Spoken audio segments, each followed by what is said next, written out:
유령. 스지도 녀석 결국 죽었습니다.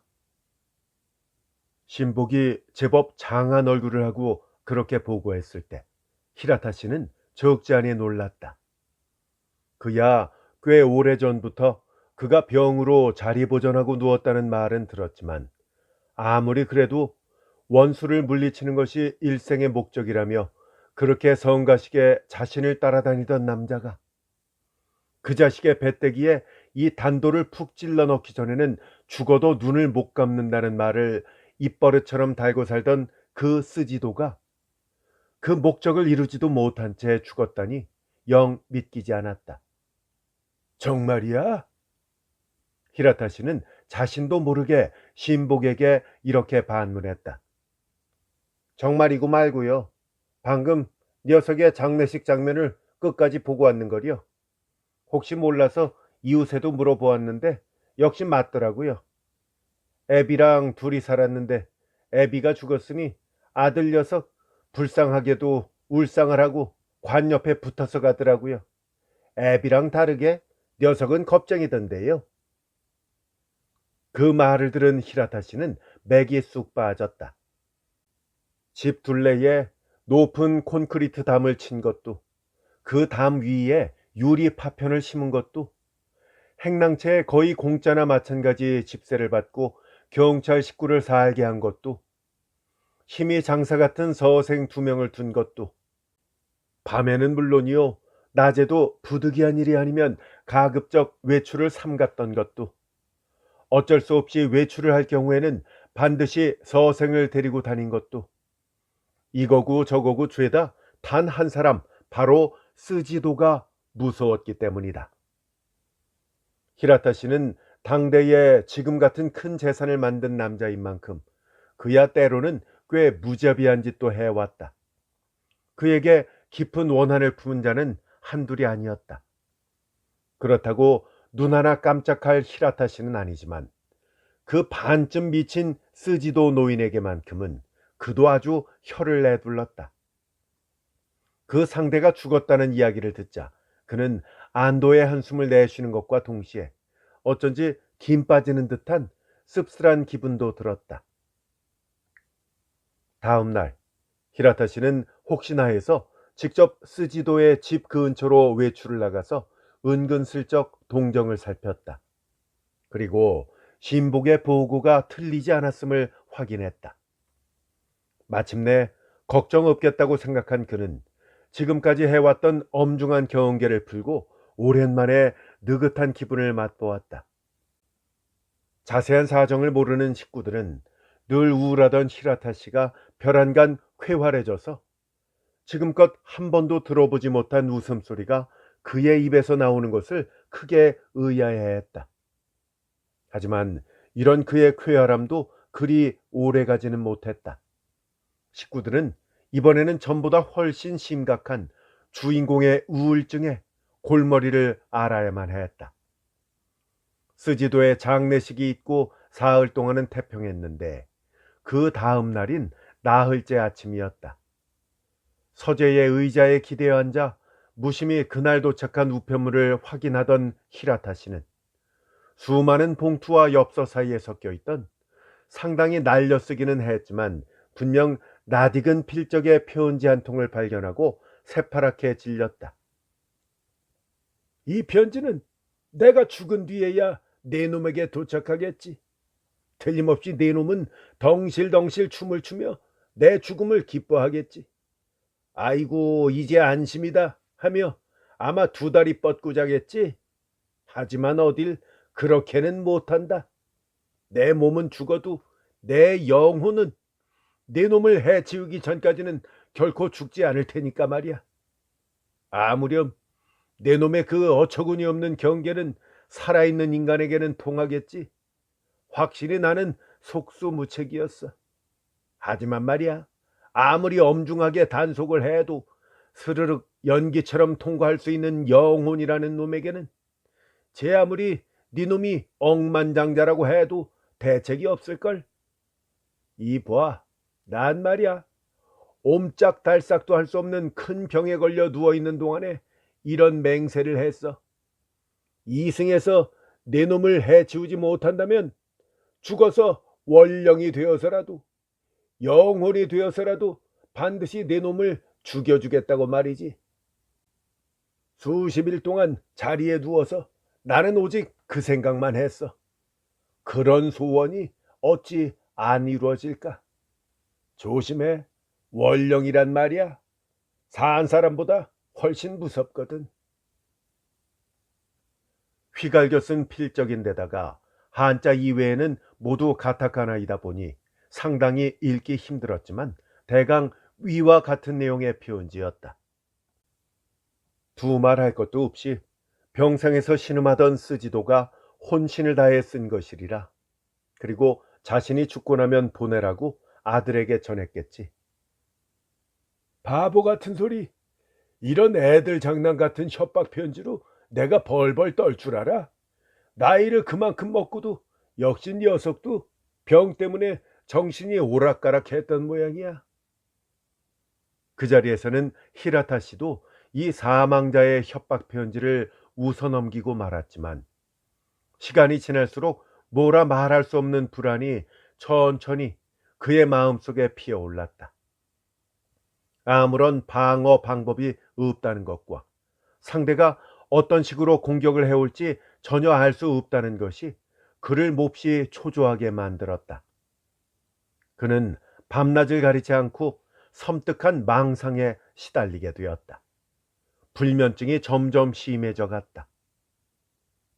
그런 한편 스지도의 아들이라는 존재도 마음에 걸렸다. 영감과는 달리 소심해 보이는 남자가 설마 그럴 리야 없겠지만 혹시라도 영감의 뜻을 이어받아 역시 자신을 노리고 있다면 큰일이다.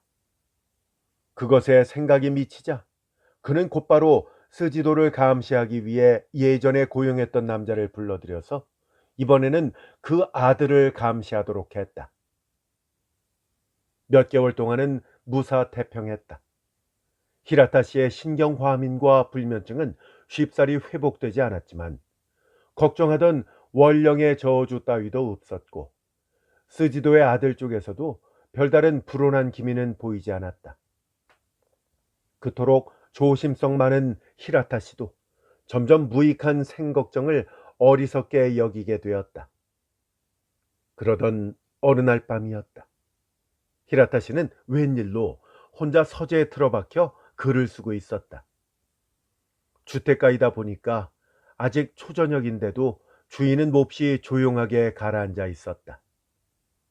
때때로 개 짖는 소리만 멀리서 쓸쓸히 들려올 뿐이었다. 이게 도착했습니다. 갑자기 서생이 들어와서 우편물 하나를 그의 책상 모퉁이에 놓더니 말없이 나갔다. 열어보지 않아도 사진임을 알 수 있었다. 열흘 전에 한 회사의 창립 축하 행사가 개최되었을 때 발기인들이 모여서 사진을 찍었다. 히라타 씨도 그중 하나였으니 분명 그 사진일 게다. 히라타 씨는 그런데 딱히 관심이 없었지만 마침 글쓰기에 지쳐 한숨 돌리고 싶었던지라 곧바로 봉투를 찢어서 사진을 꺼내어 보았다. 잠깐 사진을 보던 그는 문득 무언가 더러운 물건이라도 만진 양 획하고 책상 위에 내던졌다. 불안한 눈빛으로 방안을 두리번 살폈다. 잠시 뒤 방금 내던진 사진을 향해 그는 움찔움찔 팔을 뻗었다. 펼쳐서 흘끔 보더니 다시 획 내던졌다.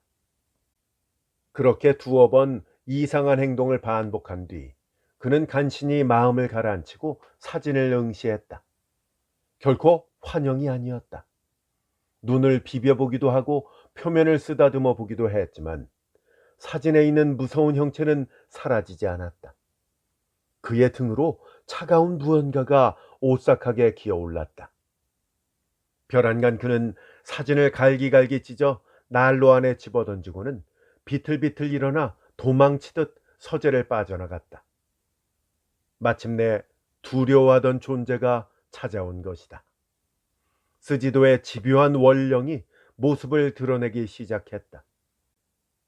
사진에는 뚜렷하게 찍힌 발기인 7명의 모습 뒤로 몽롱하게 거의 사진 한 장의 표면 전체에 걸쳐 스지도의 섬뜩한 얼굴이 커다랗게 찍혀 있었다. 그 안개 같은 얼굴 안에 새카만 2개의 눈동자가 히라타 씨 쪽을 원망스럽다는 듯이 노려보고 있었다. 히라타 씨는 지독한 공포로 마치 겁에 질린 아이처럼 이불을 머리까지 뒤집어 쓰고 그날 밤 내내 벌벌 떨었지만 다음날 아침이 되자 태양의 위력은 대단했다. 그는 다소나마 기운을 차린 것이다. 그런 터무니없는 일이 있을 리가 없어. 어젯밤에는 내 눈이 어떻게 되었던 거야? 애써 그렇게 생각하며 그는 아침 햇살이 쨍쨍 내리쪼이는 서재로 들어갔다. 안타깝게도 사진은 다 타버려서 흔적도 없이 사라졌지만 꿈이 아니었음을 증명하듯이 사진이 담겨있던 봉투는 책상 위에 분명히 남아 있었다. 곰곰이 생각해보니 어쨌든 무서운 일이었다. 만약 그 사진에 정말로 스지도의 얼굴이 찍혀 있었다면 협박 표현지만 해도 그렇고 섬뜩하기 짝이 없는 일이다. 세상에는 일반적인 상식이나 논리로는 따질 수 없는 불가사의한 일도 있는 법이다. 그게 아니라 실은 평범한 사진이 히라타 씨의 눈에만 그렇게 보인 것이라면 마침내 스지도의 저주에 걸려서 정신이 이상해지기 시작했다는 이야기가 아닌가 싶어서 더욱 무서워졌다. 2, 3일 동안 히라타 씨는 만사 제쳐두고 오직 그 사진 생각만 했다. 어쩌면 스지도도 우연히 같은 사진사에게 사진을 찍은 적이 있는데 그 원판과 이번 사진의 원판이 이중으로 인화된 것은 아닐까? 그런 어리석은 생각까지 하고 일부러 사진사에게 심부름꾼을 보내서 조사를 해보았지만 물론 그런 실수가 있을 리도 없었고 애초에 사진사의 장부에는 스지도라는 이름조차 없다는 사실을 알았다. 그로부터 일주일 뒤의 일이다. 관계회사의 지배인에게서 전화가 왔다고 하기에 히라타 씨가 별 생각 없이 탁상 전화의 수화기를 받아들자 수화기에서 이상한 웃음소리가 들려왔다. 멀리서 들리는 것 같기도 했고 한편으로는 바로 귓전에서 엄청나게 큰 소리로 웃는 것 같기도 했다. 히라타 씨가 아무리 말을 걸어도 상대는 그저 웃기만 했다. 여보세요? 너 누구야? 히라타 씨가 짜증이 나서 버럭 호통을 치자 그 목소리는 점점 작아지더니 우우우우 하면서 먼 곳으로 쓱 사라져갔다. 그리고 몇 번 하는 교환수의 날카로운 목소리만이 대신 들려왔다. 히라타 씨는 갑자기 찰카닥하고 수화기를 내리고는 잠자코 한 군데만 응시한 채 한동안 꼼짝도 하지 않았다. 그러는 사이 뭐라 형언할 수 없는 공포가 마음 밑바닥에서부터 스멀스멀 솟아올랐다. 귀에 익은 스지도의 웃음소리 같은데 히라타 씨는 탁상 저운화가 무슨 무서운 물건이라도 되는 양. 그러나 한동안 눈을 떼지 못한 채 뒷걸음질로 슬금슬금 방에서 도망쳐 나갔다. 히라타 씨의 불면증은 점점 심해졌다. 겨우 잠들었나 싶으면 갑자기 기분 나쁜 비명을 내지르며 벌떡 일어날 때도 종종 있었다. 식구들은 가장의 얄궂은 행동을 크게 걱정해서 의사에게 진찰을 받을 것을 간절히 권하였다. 히라타 씨는 혹시 가능하다면 마치 어린아이가 무섭다고 말하며 어머니에게 매달리듯이 누군가에게 매달리고 싶었다. 요사이 느끼는 공포와 두려움을 모조리 털어놓고 싶었다. 하지만 그럴 수는 없기에 뭘 신경쇠약이겠지 하면서 식구들 앞에서 체면을 차리느라고 의사의 진찰을 받으려고 하지 않았다. 다시 며칠이 지나갔다. 어느 날 히라타 씨가 중역으로 있는 회사에 주주총회가 열렸고 그 자리에서 짧게 연설을 할 일이 생겼다. 그 반년 동안 회사의 영업 상황이 전에 없이 좋은 성적을 올리고 있었고 달리 걱정할 만한 문제도 없었기 때문에 그냥 형식적인 보고 연설만 하면 그만이었다. 그는 이미 그런 일에는 익숙했기 때문에 100명 가까이나 모인 주주들 앞에 서서 능숙한 태도와 언변으로 이야기를 진행해 나갔다. 계속되는 발언 중에 청중인 주주들의 얼굴을 차례차례 둘러보고 있었는데 별안간 이상한 것이 눈에 들어왔다. 그것을 본 순간 그는 얼떨결에 연설을 그만두고 사람들이 의아해할 정도로 긴 시간 입을 다문 채 장승처럼 서 있었다. 수많은 주주들 뒤에서 죽은 스지도와 완벽히 똑같은 얼굴이 자신을 물끄러미 응시하고 있었다. 전술한 바와 같이. 히라타 씨는 마음을 가다듬고 한층 목청을 높여서 연설을 이어가려 했다.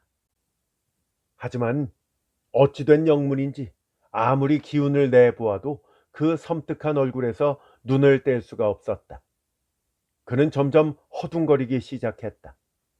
이야기도 조리 없이 횡설수설이 되었다. 그러자 그 스지도와 완벽히 똑같은 얼굴이 당혹한 히라타 씨를 비웃듯이 갑자기 빙긋 웃는 게 아닌가. 어떻게 연설을 끝냈는지 히라타 씨는 정신이 하나도 없었다.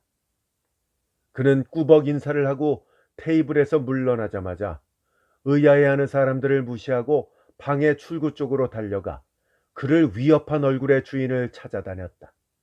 하지만 아무리 찾아도 그런 얼굴은 보이지 않았다. 혹시나 해서 다시 윗자리로 돌아가 원래 위치에 가까운 자리에서 주주들의 얼굴을 하나하나 고쳐보았지만 이제는 스지도와 닮은 얼굴조차 찾아낼 수 없었다.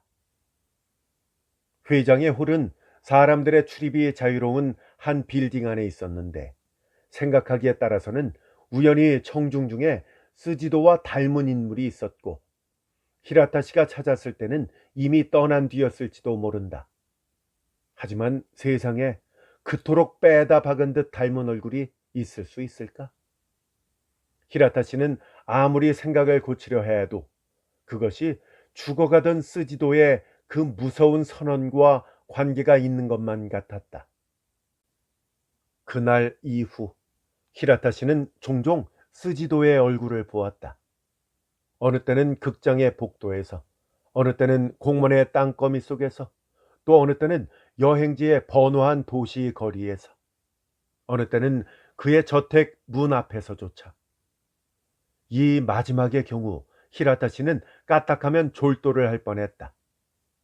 어느 이슥한 밤, 밖에서 돌아온 그의 자동차가 막 문으로 들어서려 했을 때였다.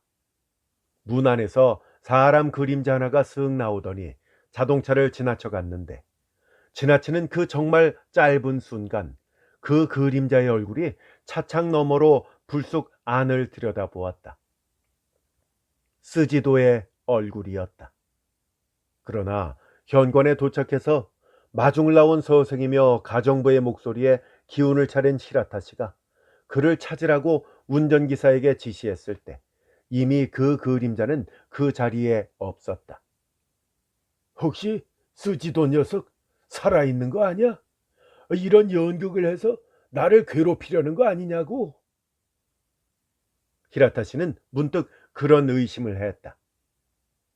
하지만 쉬지 않고 스지도의 아들을 감시하도록 명령한 신복의 보고로 보아서는 전혀 수상한 점이 없었다. 만약 스지도가 살아있다면 그동안 한 번쯤은 아들을 만나러 올 법도 한데 그런 낌새라고는 전혀 없었던 것이다. 게다가 무엇보다 이상한 것은 살아있는 사람이라면 그렇게까지 이쪽의 행선지를 낱낱이 알 턱이 없지 않은가? 히라타 씨는 원래가 비밀주의인 남자라 외출할 때도 하인은 물론이요 식구들조차 행선지를 모르는 경우가 많았다. 따라서 예의 그 얼굴이 그가 가는 곳마다 나타나기 위해서는 노상 그의 저택 문 앞에 잠복을 하고 있다가 자동차의 뒤를 미행해야만 하는데 그 동네는 한적한 곳이라 다른 자동차가 나타나면 알아채지 못할 리도 없고, 또 자동차를 빌리려 해도 근처에는 대여 센터도 없다. 설마 도보로 미행을 할 리도 없고, 아무리 생각을 해보아도 역시 원령의 저주 같았다. 내가 헛개비라도 보는 것인가? 설령 헛개비를 보았다 할지라도 공포에는 변함이 없었다. 그는 끝없이 갈팡질팡했다. 이리저리 고민을 하는 사이에 문득 한 가지 묘안이 떠올랐다. 이거면 확실할 거야. 왜 진작 이 생각을 못했을까? 히라타시는 서둘러 서재로 가서 붓을 쥐더니 스지도의 고향 마을 사무소 앞으로 그의 아들 이름을 빌어서 호적등본 발급 신청서를 썼다. 만약 호적등본 기재사항에 스지도가 살아있다고 나온다면 만사 해결이다. 제발 그렇게 되기를 히라타시는 빌었다. 며칠이 지나서 마을 사무소에서 보낸 호적등본이 도착했다. 거기에는 스지도의 이름 위에 열십자로 붉은 선이 그어져 있고, 윗칸에는 사망 연월 일시와 사망 증명서를 받은 날짜가 명료하게 기입되어 있어서 히라타시는 낙담했다. 이제 스지도의 죽음은 추호도 의심할 수 없었다. 요즘 왜 그러십니까? 몸이라도 안 좋으십니까? 히라타시를 만나면 누구나 걱정스러운 얼굴로 그렇게 물었다. 히라타시 역시 자신이 어쩐지 부쩍 늙어버렸다는 기분이 들었다. 흰 머리카락도 한두 달 전에 비해서 눈에 띄게 늘어난 것처럼 보였다. 어떠세요? 어디 가서 요양이라도 좀 하시는 게. 의사에게 진찰을 받으라는 말은 아무리 해도 쇠귀의 경일기라 식구들이 이번에는 요양을 권했다. 히라타시 역시 문 앞에서 그 얼굴을 보고부터는 이제 집도 불안해져서 여행으로 기분 전환이나 하자는 생각을 안 해본 것도 아니었기에 식구들의 권유를 받아들여서 잠시 어느 따뜻한 해안가로 요양을 가기로 했다. 미리 단골여관에 방을 예약하는 엽서도 보내게 하고 당장 필요한 물건을 준비시키기도 하고 동행할 사람들을 뽑기도 하는 사이 히라타시의 기분이 오랜만에 밝아졌다. 다소 의식적이기는 했지만 젊은이가 관광이라도 갈 때처럼 그는 들떠 있었다. 드디어 해안에 갔더니 예상했던 대로 마음이 아주 가벼워졌다. 해안가의 상쾌한 경치도 마음에 들었다. 순박하고 개방적인 마을 사람들의 기풍도 마음에 들었다. 여관방도 아늑했다. 해안가이기는 했지만 해수욕장보다는 오히려 온천마을로 유명한 곳이었다. 온천에 들어가기도 하고 따뜻한 해안가를 산책하기도 하면서 하루하루 보냈다. 걱정하던 그 얼굴도 이 활기찬 장소에는 못 나탈 것이다 생각했다. 히라타시는 이제 인적 없는 해안가를 산책할 때도 더는 그리 흠칫흠칫 떨지 않았다. 어느 날 그는 지금까지와는 달리 좀 먼 곳까지 산책을 했다. 넓은 모래톱에 사람이라고는 없이 두둥 쏴 두둥 쏴 하고 밀려왔다가 다시 밀려나가는 파도 소리만이 기분 탓인지 뭔가 불길한 일을 예고하듯이 섬뜩하게 메아리쳤다. 그는 허둥지둥 숙소로 걸음을 돌렸다. 상당한 거리였다. 까딱하면 반도 못 가서 해가 저물어 버릴지도 몰랐다. 터벅터벅 터벅터벅 땀을 흘리며 걸음을 서둘렀다. 뒤에서 누가 따라오는 것처럼 들리는 자신의 발소리에 화들짝 놀라서 뒤를 돌아보기도 했다. 뭔가 숨어 있을 것 같은 소나무 가로수에 어스레한 그림자도 마음에 걸렸다. 얼마쯤 가니 전방의 높지막한 모래언덕 저편으로 언뜻 사람 그림자가 보였다. 히라타시는 얼마간 마음이 든든해졌다. 얼른 저 사람 옆으로 가서 말을 걸면 이 야릇한 기분도 나아지겠지 하면서 다시 걸음을 재촉하여 그 사람 그림자에게 다가갔다. 가까이 가서 보니까 꽤 나이가 들어 보이는 남자 하나가 맞은편을 향한 채 가만히 웅크리고 앉아 있었다. 무언가 골똘히 생각에 잠겨 있는 모습처럼 보였다. 그가 히라타 씨의 발소리를 들었는지 깜짝 놀란 듯 느닷없이 획 하면서 히라타 씨를 돌아보았다. 잿빛 배경 속에 창백한 얼굴이 도드라지듯이 또렷이 보였다. 어?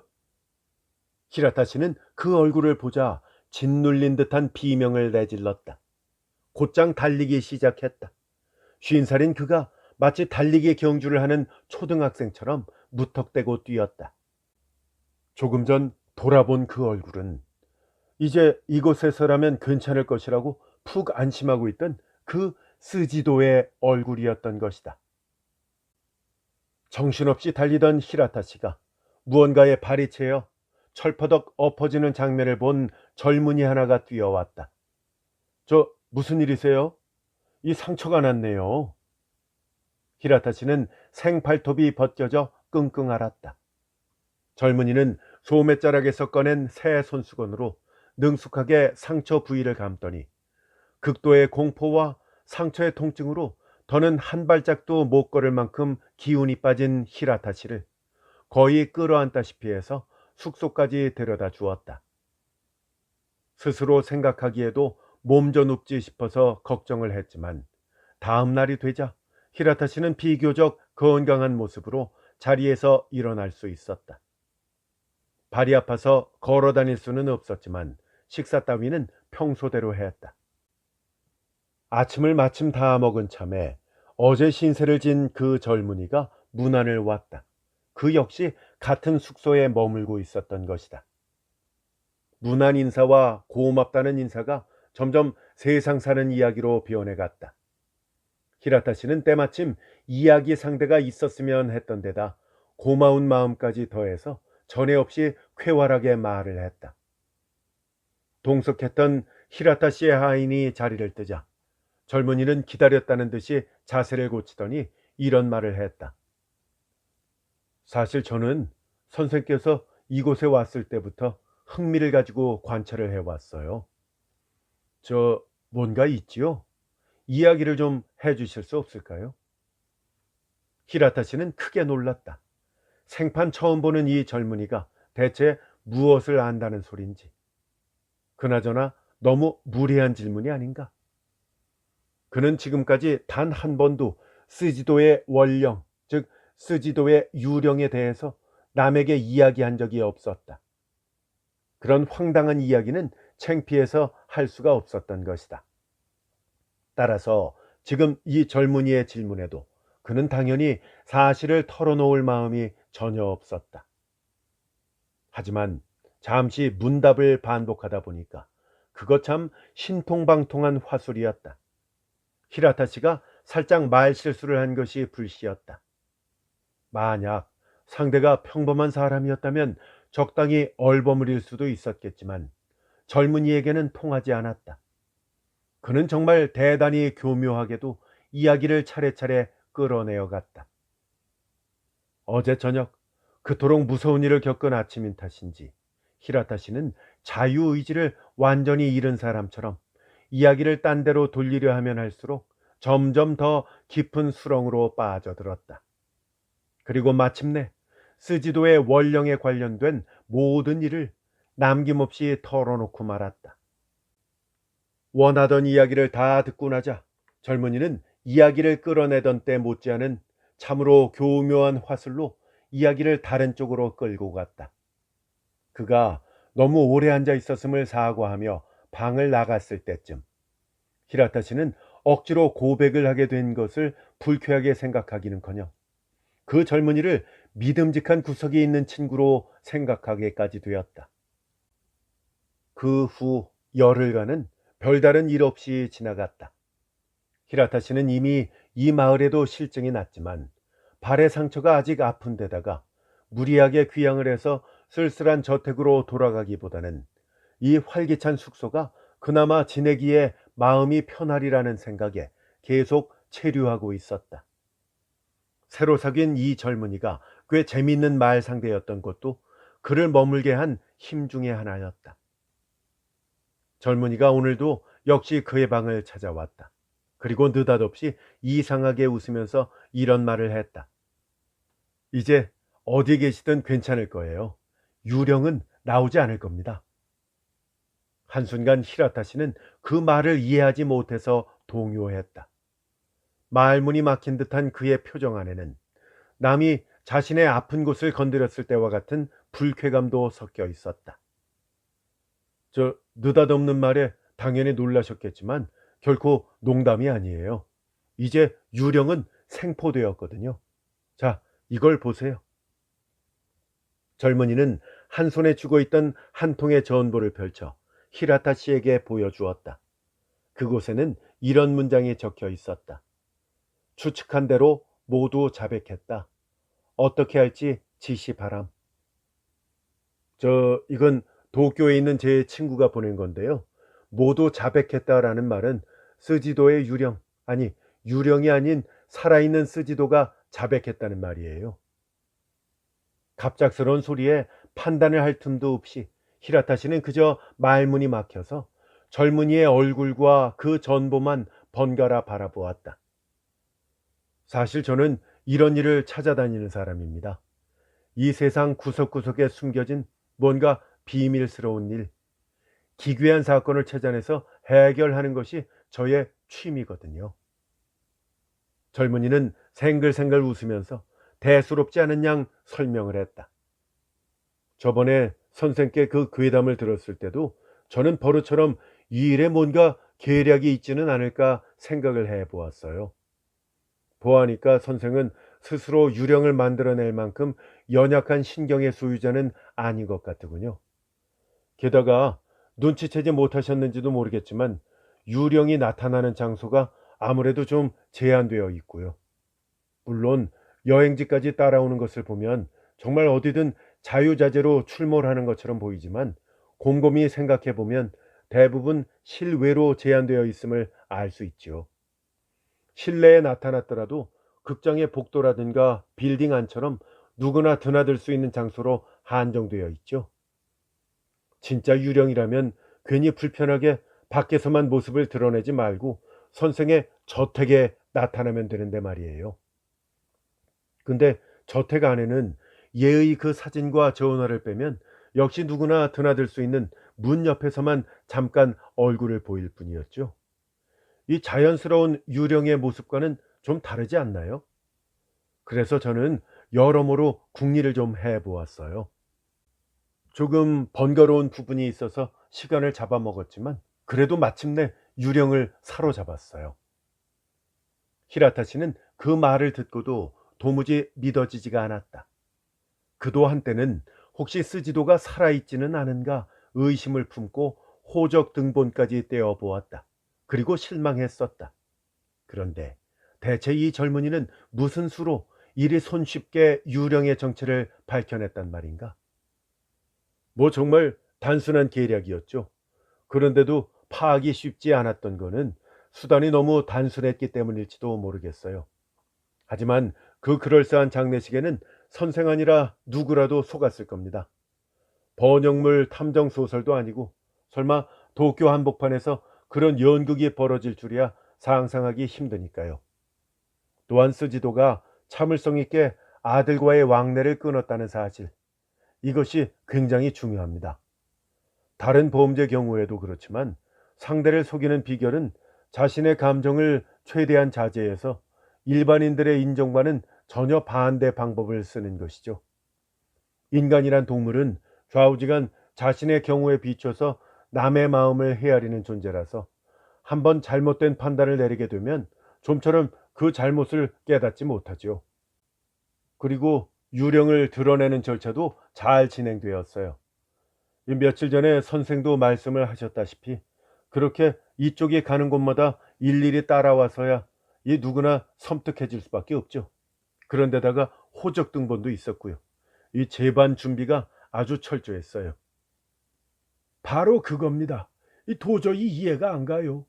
만약 스지도가 살아있다면 무엇보다 그 이상한 사진 말이에요. 물론 이건 뭐 내가 잘못 보았다 친다 해도 방금 하신 말 맞다나 행선지를 꿰고 있다는 점과 호적 등본 말이에요. 이 설마 하니 호적 등본이 잘못되어 있다고 누가 생각을 하겠습니까? 어느새 젊은이의 이야기에 말려든 히라타 씨는 얼떨결에 그렇게 물었다. 저도 주로 그 세 가지를 고민했어요. 이치에 맞지 않아 보이는 이들 사실을 이치에 맞도록 할 방법은 없을까 하는 점 말이죠. 결국 서로 완전히 다른 이 세 가지 사실에 어떤 공통점이 있다는 것을 발견했어요. 뭐 대단찮은 일입니다만 이 사건을 해결하는 데는 아주 중요하죠. 이 뭐냐? 모두 우편물과 관련이 있다는 사실이었어요. 이 사진은 우송되었죠. 호적 등본도 마찬가지입니다. 그리고 선생의 행선지 역시 매일같이 왕래하는 편지와 관련이 돼 있죠. 이제 눈치를 좀 채셨나요? 스지도는 이 선생 집 근처의 우체국에서 배달부 일을 하고 있었어요. 물론 변장은 하고 있었겠지만 어떻게 지금까지 모르셨나요? 댁에 배달되는 우편물이든 댁에서 나가는 우편물이든 모조리 스지도가 읽고 있었던 거죠. 뭐 힘든 일도 아니었을 겁니다. 봉한 자리를 증기에 쐬면은 흔적을 조금도 남기지 않고 개봉을 할 수 있으니까요. 이 사진과 등본은 이런 식으로 그가 조작을 한 거죠. 선생의 행선지 역시 이런저런 편지를 읽다 보면은 자연스럽게 알게 되는 문제니까 우체국을 쉬는 날을 선택을 하거나 적당히 둘러대서 결견을 하고 선생이 가는 곳에 먼저 가 있다가 유령 노릇을 한 거죠. 아니, 그런데 말입니다. 이 사진 같은 경우는 조금만 고심을 하면 불가능하지도 않지만은 호적 등본을 그리 갑작스럽게 위조할 수 있단 말입니까? 아, 그건 위조가 아니에요.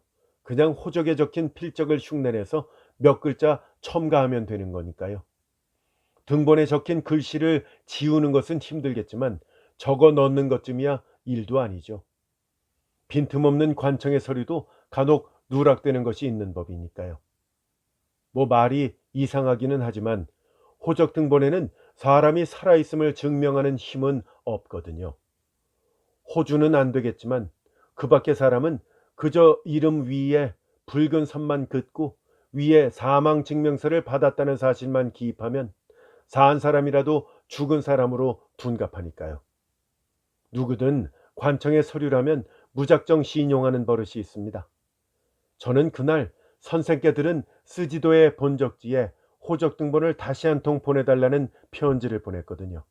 그리고 온 것을 보니까 제 생각대로였죠. 바로 이겁니다. 젊은이는 그렇게 말하더니 품에서 호적 등본 한 통을 꺼내어 히라타 씨 앞에 놓았다. 호주란에는 스지도의 아들이, 그리고 다음 난에는 당사자인 스지도의 이름이 기록되어 있었다. 죽은 것으로 위장하기 전부터 이미 호주권을 아들에게 승계했던 것이다. 들여다보니까 이름 위에 붉은 선도 그어져 있지 않을 뿐더러 위에는 호주권 포기 증명서를 접수했다는 기록만 있을 뿐 사망의 사자도 보이지 않았다. 이런 사연 덕분에 실업가 히라타 씨의 교우록에 아마추어 탐정인 아케치 코고로의 이름이 추가되었다. 사건을 해결한 그 젊은이가 바로 아마추어 탐정 아케치 코고로였던 것이다.